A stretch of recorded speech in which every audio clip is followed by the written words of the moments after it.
Fenômeno que ocorre quando os pneumáticos de veículos perdem o contato com o solo pela presença de uma camada d'água entre a superfície da pista e os pneus é... O examinador aqui não conhece vírgula não, né? Haja fôlego para conseguir ler uma frase desse tamanho sem uma vírgula, né? Mas beleza. Aqui pneumáticos. Pneumáticos são os pneus, tá bom? Então os pneus perderam aqui, ó, perdem o contato com o solo devido a uma camada d'água entre a superfície da pista e os pneus. O nome disso é um fenômeno, tem aqui um nome técnico, e o que acontece aqui é que o veículo desliza sobre aquela fina camada d'água. Como é que chama esse fenômeno, esse acontecimento, esse ocorrido? Seria situação de derrapagem? Não, derrapagem em pista seca, tá fora. Condições adversas do tempo. Olha, até acontece por conta de tempo chuvoso também, mas não é exatamente esse o nome dado, não. Seria aquaplanagem? Sim, essa é a resposta, letra C. E presta atenção, porque isso aqui pode ser chamado também de hidroplanagem. Ah, só mais uma dica, cuidado para não confundir isso com aguaplanagem, tá? É aquá, de pato, beleza? Marque aí, letra C. Bom, antes da resposta, eu quero te avisar que eu criei um treinamento com todas essas armadilhas e pegadinhas, essas covardias que o Detran faz em prova. Se você quiser conhecer, eu vou deixar o link aqui na descrição e também nos comentários, fixados no topo. Confere lá. A direção defensiva é um conjunto de técnicas que se divide em duas partes. Bom, aqui o examinador está dizendo que são duas partes. Normalmente, aquelas práticas que a gente usa extrair da direção defensiva, de fato, são direção defensiva preventiva e direção defensiva corretiva. Então, alternativa A, preventiva e teórica? Não. Corretiva e agressiva? Não. Preventiva e corretiva? Essa é a resposta. O que é uma direção defensiva preventiva? É aquela onde o condutor antecipa o risco. Qual que é a corretiva? É aquela onde o condutor não antecipa o risco. Ele espera acontecer para ver o que vai fazer. Quer ver um exemplo? Ônibus parou, está desembarcando pessoas. As pessoas saem e começam a atravessar lá pela frente do ônibus. Você está vindo aqui por trás, vai passar por ele. O que o defensivo preventivo faz? Já diminui a velocidade, prevendo que alguém pode atravessar inesperadamente na frente dele. O que o defensivo corretivo faz? Não diminui a velocidade. Quando ele vê, a pessoa já entrou na frente. Ele deixa o acidente acontecer? Não. Ele freia, ele dá os pulos dele lá. Evita que o acidente aconteça. Porque se acontecer, aí não é direção defensiva, confere? Mas é uma direção defensiva aqui corretiva, o que não é recomendável, é perigoso, é de alto risco. O acidente ocorre por imprudência do condutor quando? O condutor age com desleixo em relação ao seu veículo. Olha, o desleixo com o veículo é o não cuidar do veículo, não fazer a manutenção adequada, não ter ali no veículo os dispositivos de segurança, os dispositivos obrigatórios, né, equipamentos obrigatórios, que é o triângulo de segurança, a chave de roda, o macaco, enfim. Esse cara ele foi imprudente? Não, ele foi negligente, ele negligenciou algumas coisas.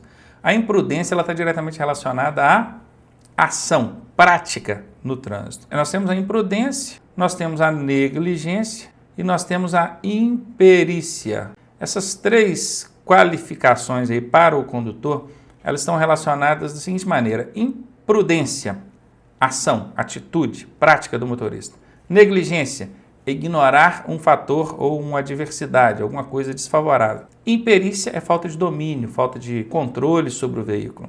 Então vamos ver aqui, ó, a imprudência seria o negligenciar, o condutor ter desleixo com o veículo, não, isso é negligência, alternativa A está fora. Alternativa B, o condutor deixa de respeitar qualquer norma, procedimento ou técnica que lhe ofereça segurança. Exatamente, pode ser essa a resposta. Vou dar um exemplo aqui, ó, deixa de respeitar uma norma.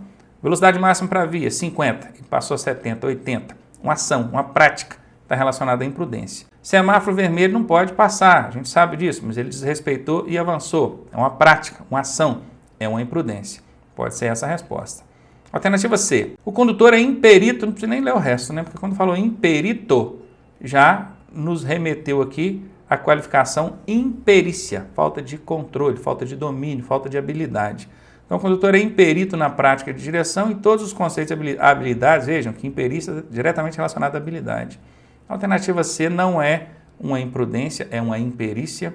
E a alternativa D, o condutor age com descaso. Descaso e desleixo está mais ou menos dentro do mesmo contexto. Então, é o negligenciar. Ele foi negligente e não imprudente. Então, a alternativa D está fora.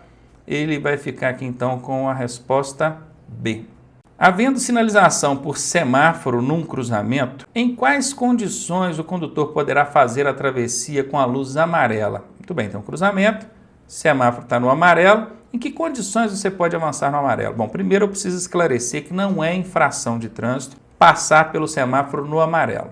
Mas ao mesmo tempo que não é infração, você não vai ser multado por avançar o sinal amarelo, a infração é só o sinal vermelho, está lá no artigo 208 do Código de Trânsito Brasileiro, avançar sinal vermelho do semáforo é infração gravíssima. Então não existe infração para avançar sinal amarelo. Ao mesmo tempo que não existe essa infração, você tem a recomendação da direção defensiva que é reduz a velocidade. O amarelo ele serve justamente para isso, para evitar de você querer forçar a passagem ali, acelerar e proporcionar uma situação de risco justamente na área de cruzamento, onde o perigo é maior. Então o amarelo é para diminuir, não é para acelerar, tipo assim, eu vou acelerar para dar tempo de passar, beleza? Então a recomendação é essa.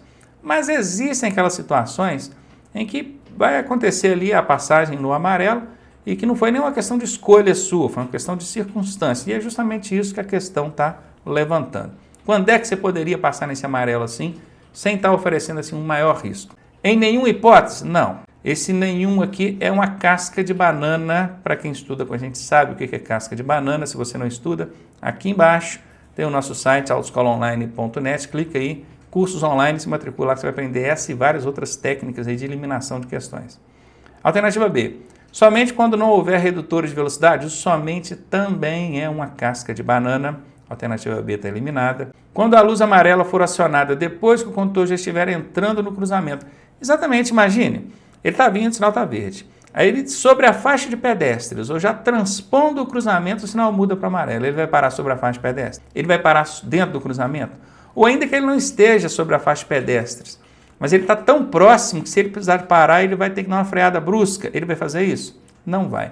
Então a alternativa C, ela encaixa muito bem. Olha, amarelou o semáforo, mas ele já estava dentro da área de cruzamento. Beleza, circunstância ok, adequada, problema nenhum, certamente é essa a resposta. E a alternativa D também já começa com a bitela de uma casca de banana. Sempre que desejar, pois somente, essa aqui tem duas cascas de bananas, aliás, né? Sempre e somente, totalmente fora, aí o examinador facilita a vida da gente, né? A alternativa C é a resposta.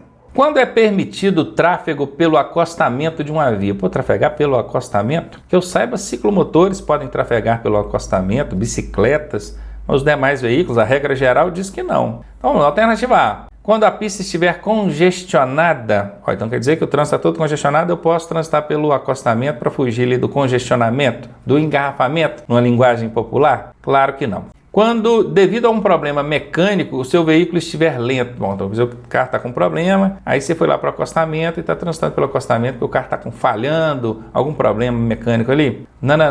Você vai ligar o pisca-alerta, nesse caso, continuar na pista de rolamento, não é no acostamento não, tá? Para acessar lotes lindeiros ou fazer conversões, o que é lote lindeiro? Qualquer área ao bordo da via pública. Tem ali uma área, um estacionamento, um posto de combustíveis, qualquer área. Você, para entrar nessa área, você pode passar sobre o acostamento? Pode. Para fazer conversões, você pode usar o acostamento? Em alguns casos pode, quando não tiver o local apropriado. Então essa aqui cabe, a alternativa C cabe. Vamos ver a outra aqui, ó. Para rebocar, o que é rebocar, hein? Rebocar seria guinchar? Remover? Talvez, né? Até o termo, você já bate o olho e já vê que é inadequado. Para rebocar um veículo acidentado ou com problemas mecânicos, olha, vamos considerar aqui um remover, guinchar. O veículo que vai fazer a remoção, vai fazer o guincho ali desse outro carro que está com problema mecânico, ele não pode transitar pelo acostamento. Ele vai transitar pelo acostamento, ele vai usar o acostamento para fazer essa remoção, porque ele está numa prestação de serviço. Você vai ligar ali os dispositivos luminosos e vai fazer a remoção, a situação prioritária dele.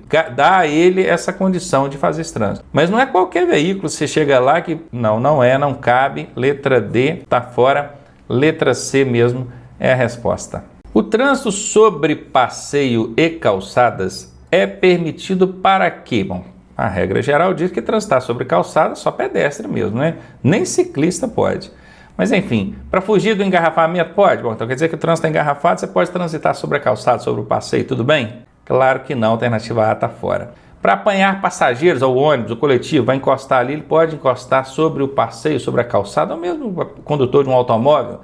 Ele pode parar sobre a calçada, sobre o passeio? Claro que não, porque cima de calçada é pedestre. Cortar caminho? Opa, vou cortar caminho, eu passo aqui por cima da calçada? Também não. Para acessar áreas de estacionamento ou imóveis, sim, você quer entrar na garagem da sua casa, você tem que passar sobre a calçada, não tem? Para sair da garagem, do mesmo jeito. Estacionamento, mesma coisa. Então, a alternativa D é a resposta aqui. O procedimento correto do motociclista durante uma curva é acelerar bruscamente. Pô, acelerar bruscamente? Essa é aquela absurda, né? Toda questão tem, já pode chegar eliminando. Reduzir a velocidade utilizando a embreagem. Olha, reduzir a velocidade tudo bem, mas eu nunca ouvi falar que utiliza-se a embreagem para reduzir velocidade. Utiliza-se a embreagem para reduzir a marcha. Reduzindo a marcha, você vai reduzir a velocidade. Mas não é a embreagem para reduzir a velocidade. Totalmente fora aqui. Manter a aceleração constante, depende da velocidade que está também, né? Não utilizando a embreagem. Ok, então aqui diz para não utilizar a embreagem, concordo. Manter a aceleração depende da velocidade que está. Se tiver uma velocidade moderada, tudo bem. Se estiver correndo demais, vai manter a velocidade. Do jeito que você veio na reta, você vai entrar na curva. Duvido que seja essa a resposta, mas deixa aqui na alternativa C marcadinha. Frear bruscamente para diminuir a velocidade? Olha, diminuir a velocidade sim. Agora, frear bruscamente, com certeza, isso não é conduta segura para o motociclista dentro de curva. A alternativa D está fora. A C está certa? Certa não está não, né? Mas é a menos errada, então vamos ficar aí com ela. O examinador aqui pecou na hora de elaborar a questão. Fazer o quê, né? Paciência. Dentre os veículos a seguir, qual tem prioridade de passagem? Prestem bem atenção nesse termo aqui, ó. Prioridade, não confunda isso com preferência, tá? Prioridade de passagem. O veículo de transporte de carga, caminhão, carreta, simplesmente pelo fato de estar transportando uma carga, ele tem prioridade de passagem? Não tem. A alternativa A está fora. A ambulância que esteja com os dispositivos luminosos e sonoros acionados, ela tem prioridade de passagem? Claro, né? Você já vai ter o olho e você vai sair com certeza. Então deixa ela aqui marcadinha, pode ser essa a resposta. A motocicleta tem prioridade de passagem? Claro que não. O veículo de transporte coletivo de passageiros tem prioridade de passagem? Também não. Não é critério para estabelecer prioridade. Está fora. A resposta é a letra B. Os veículos que têm prioridade são os de polícia, obviamente, quando em prestação de serviço de urgência ali, o bombeiro, a ambulância, tudo bem?